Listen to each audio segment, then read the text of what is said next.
Welcome to Rev'd Up for Sunday, a lectionary podcast from St. Mark's Episcopal Church in New Canaan, Connecticut. I'm John Kennedy. I'm Rob Schwartz. I'm Elizabeth Garnsey. And today we are, of course, continuing our journey through the Gospel according to Matthew. And in today's passage, we have Jesus first at his most quotable and then not so much afterwards.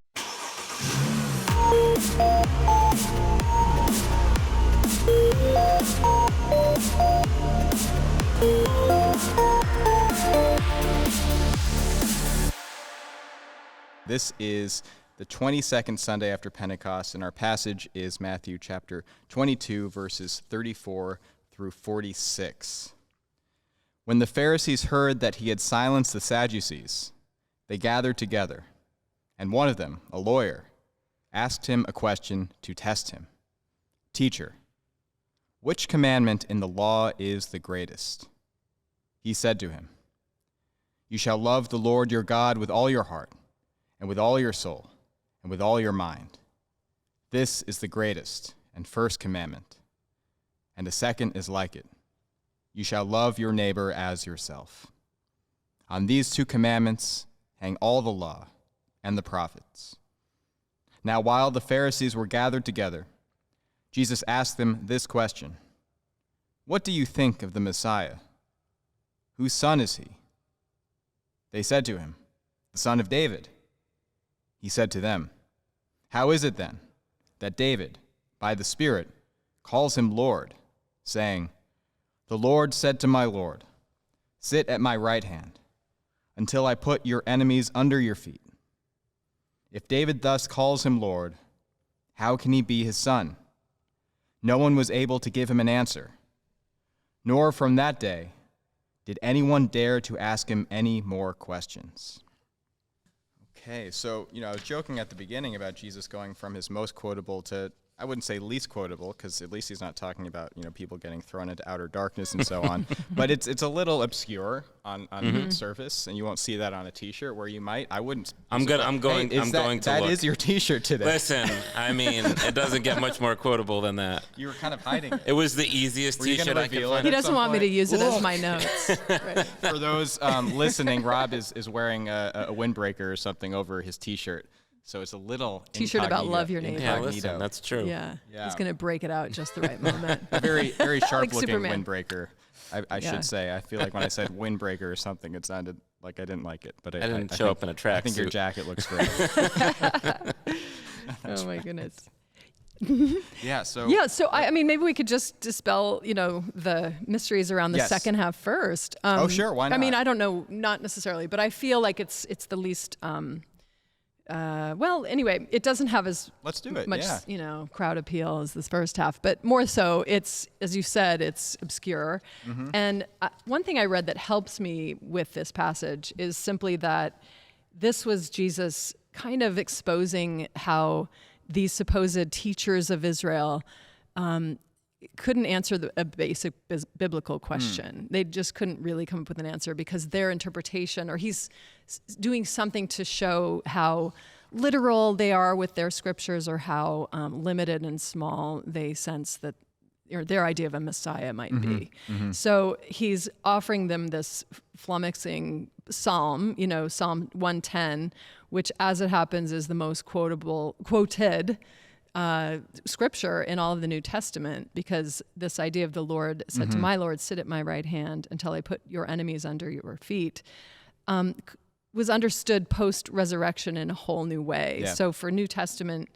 for followers of Jesus in this early stage and in the Matthean community, they saw this to be, Jesus as this Messiah who could clearly be the son of David and the son of God at the same time. That's right. But for the Pharisees or Sadducees or people of Jesus' contemporary time, first century Judaism, it was more of a much more complicated text to interpret, because how could it coexist that the son of David would call his Lord?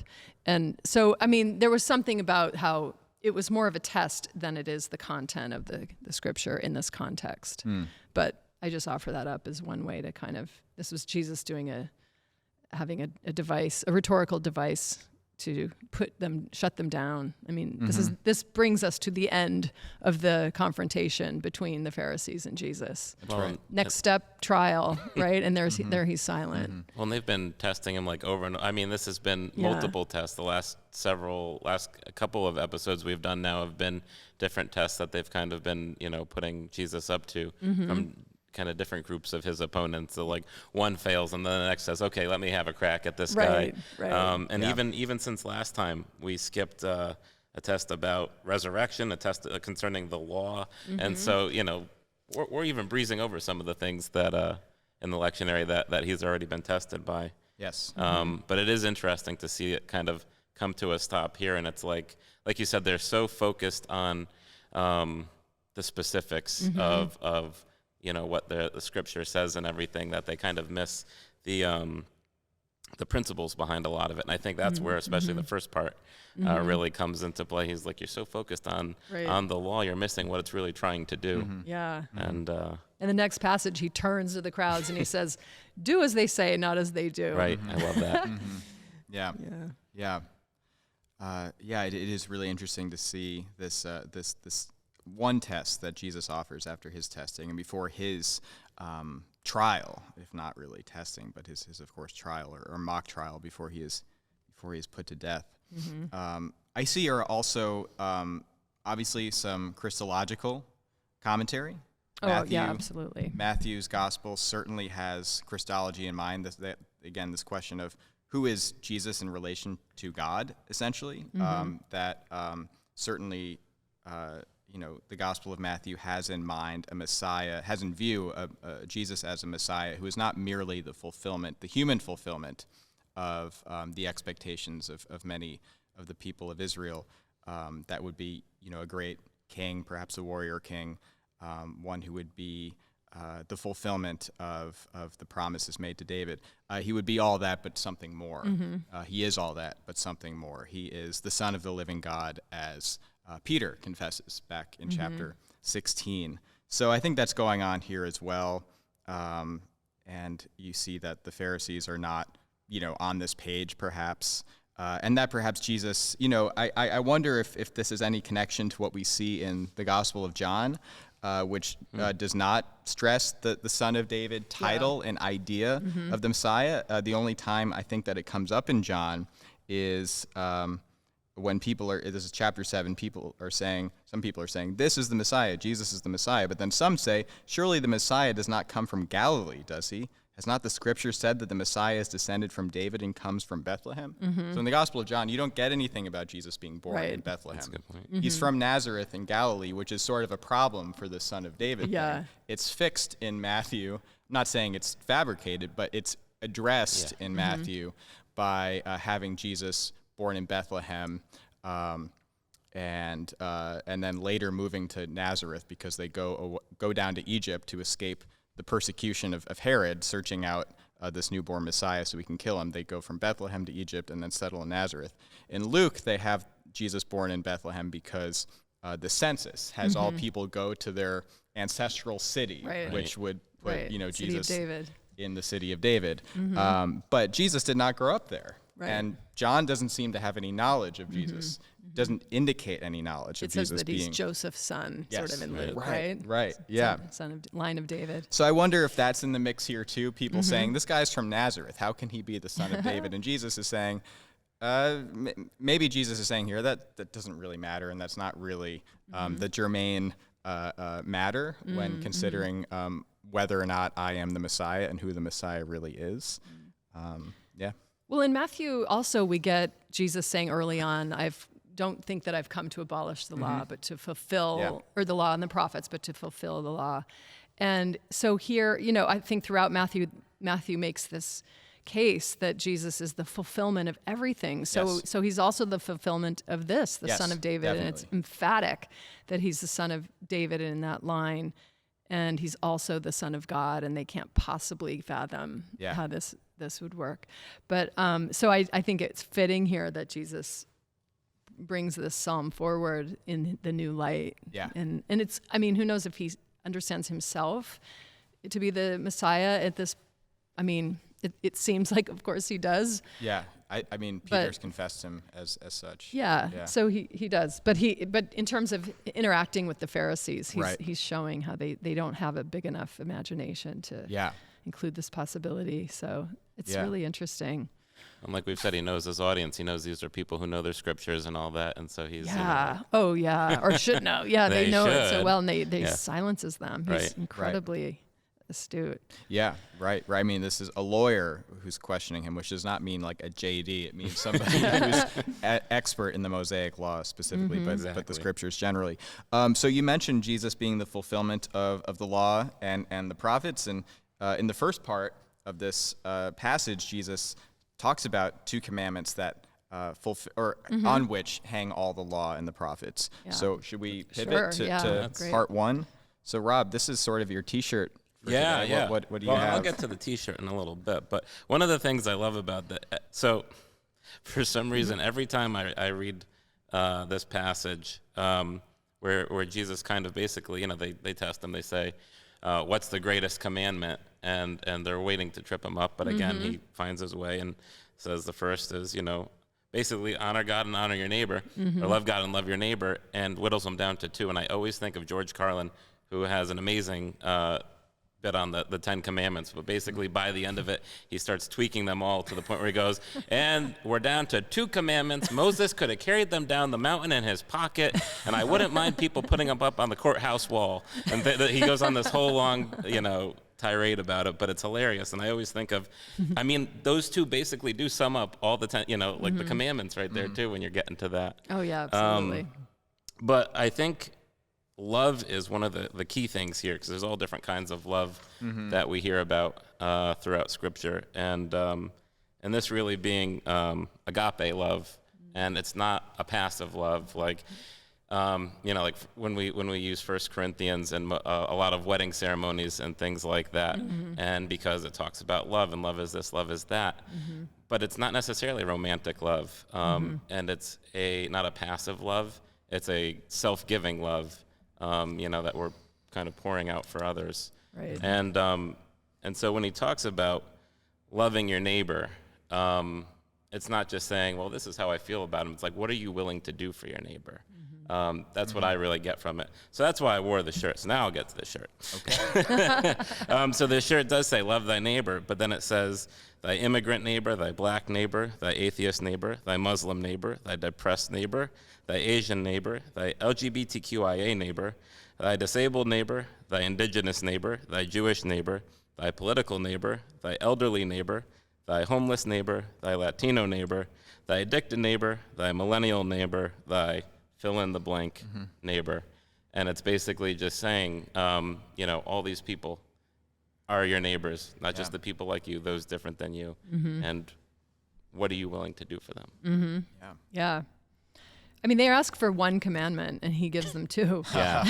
And what's I think extraordinary about that, something that we now have come to hear as sort of a almost not the cliche is the wrong word, but axiomatic, or just something that's so love God and love your neighbor as yourself. We hear it as sort of a quick response now because it's so familiar to us. But the idea that Jesus would draw these 2 out and connect them inextricably.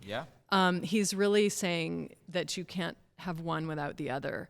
And he's really showing, this is his third great reply in the temple to this question that came long ago, by what authority are you doing these things? First, they test him on, do we pay our taxes or not to Caesar? And he gives this incredible response that completely disassociates God with any kind of earthly authority, and that God really he's not in rivalry with our kings and princes, but so far above, our loyalty so much more to God that it almost doesn't matter about, of course we pay our taxes. If we stay in communion with God, we will do the right thing for our neighbor and blah, blah, blah. So all that. Second challenge we don't really read because we skip over it in our lectionary, but Jesus the Sadducees ask him about divorce and make this complicated case, and there he again separates God from any of our human kind of relational. I mean, Jesus somehow opens this way for us to work out what's good and bad for us in our relationships, and they always have to be related back to God. But in other words, he breaks down their kind of legalism. And this third thing, he's drawing out Deuteronomy and Joshua I mean, Joshua's where it says love your neighbor, and he's drawing these two together and basically saying, if you love your neighbor, then you love God. And I guess, James Allison called that an anthropological revolution. Because before this, the pious could stay separate and be pure and not touch the dirty, and they were showing their righteousness and, keeping to those purity codes. But for Jesus, to love God is to love the neighbor. And, if he's showing that there really should never be an outside other. And he's inviting us to always expand our notion of who our neighbor is, and thereby widen our love for God. So it's so radical in the moment, and now it's so familiar to us, and it's so wise. It's so kind of for all time now known to us. But it's the highest challenge I think we have. We simply just can't honor God if we're not taking into consideration consequences of our actions towards others. Well, and if you see God, and once you learn to see God in every other living thing, it's like, how can you possibly treat them, horribly or something like that? Like, wow, yeah. Because what you're doing to them is what you're doing to God, and that's like, okay, really makes you think. I know, yeah, it's extraordinary. Yeah. I wonder if Jesus put these together in part because he observed, as you were already really commenting on, that the Pharisees, the scribes, the Sadducees, the chief priests, might have been devoted to God in their own way, but didn't really love their neighbor. Not to their neighbors. Yeah. Even though that's in the scriptures, it's not, as you said, Jesus is pulling together two different texts here, fairly disparate texts. They're both, from the same general part of the Bible, but they're not right next to each other. So this love your God thing is from Deuteronomy, and is the a central text in Judaism and in Jewish liturgy. And then he puts love your neighbor next to it, and I'm thinking that maybe it was because he saw that they were not loving their neighbor. This becomes more clear in Luke, the Lucan parallel to this, where the same sort of exchange happens as the setup for the parable of the Good Samaritan. Oh, right. Which is, I think, perhaps the ultimate teaching in the scriptures about how the definition of neighbor knows no bounds, because Samaritans were sort of the vilified other. Certainly not on the level of modern-day Palestinian and Israeli, but if you think about that, it might sort of get you in the right direction. That there's people who lived near each other and very often hated each other. And Jesus is saying that the Samaritan is your neighbor. Right. Yeah.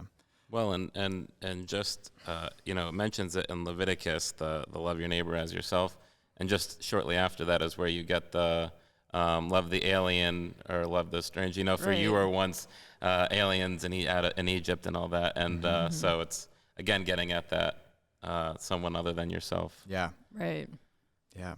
Yeah, he's trying to sort of dispel us from having strangers in our minds. There's no such thing as an other when we're yours, And also, I think what part of the test here that they think they're putting before Jesus is the idea that in the tradition, it was considered sort of blasphemy or sacrilege to rank the commandments one above another, that they were meant to be all equally important before God.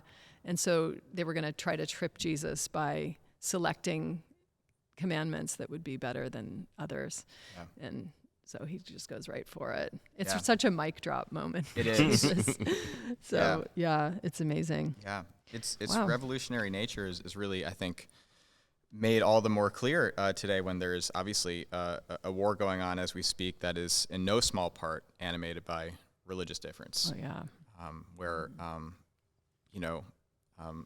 to the extent that religion is contributing to the violence, the perpetrator's religiosity does not get this or does not accept this.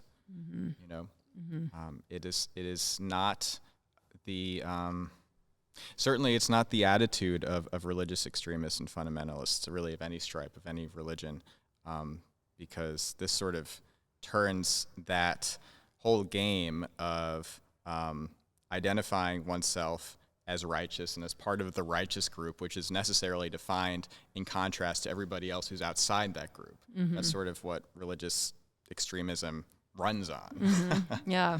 Empire. You can't really be a religious extremist who really practices this. And so Jesus is really shifting the paradigm. Yeah. As he so often you can be an does. extremist of love. Yes, you can. Yes. I think that's that Jesus is trying to show. He is definitely an extremist of love. I mean, Yeah. love your neighbor, Embrace do the- good to those who hate you. Yeah. It's so radical. Yeah, it is. So It I is. think this summary, after the Sermon on the Mount, he had the summary of the golden rule, do unto others Right. as you would have them do unto you. And here it's the summary not only of all the law and the prophets, but also of all Jesus's life and teaching embodied in himself. Yeah. Amazing. Okay, well, this has been a great conversation. Obviously, so much more we can say about this, and it's hard to stop, but I think we will stop for today. So thank you for listening, and please leave us a voicemail if you're so inclined. Our number is 203-442-5002. That's 203-442-5002. You can leave us a voicemail. We love knowing who you are out there, and we love knowing that you're listening and what you think. So please give us a call, and like, comment, subscribe, and we will see you next time.